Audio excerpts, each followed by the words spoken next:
How do you write an ending to your screenplay that actually feels satisfying? A satisfying ending doesn't mean everything has to be happy or resolved. It means that the story feels complete. The questions that you raise in the beginning are answered, and the emotional journey feels earned. The key is payoff. Everything that you set up earlier, like conflicts, themes, symbols, relationships, should come together here. The ending isn't a new idea, it's the result of everything that came before.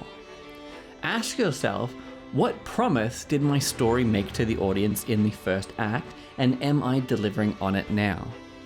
If your film started with a character who is afraid to act, then the ending should show them making a choice.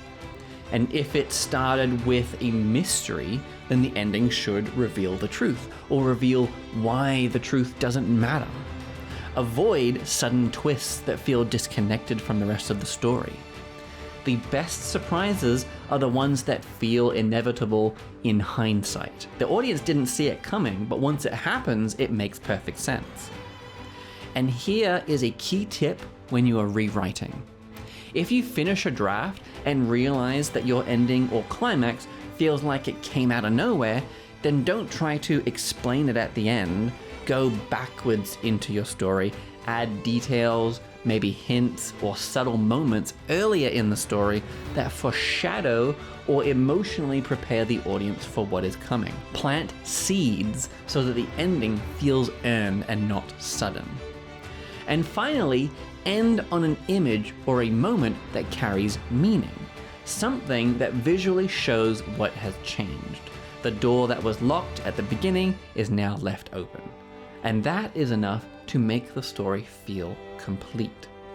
And that is how to write an ending that feels satisfying.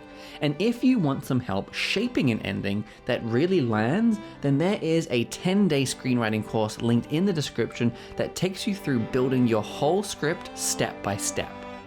Thank you for watching, and I will see you in the next video.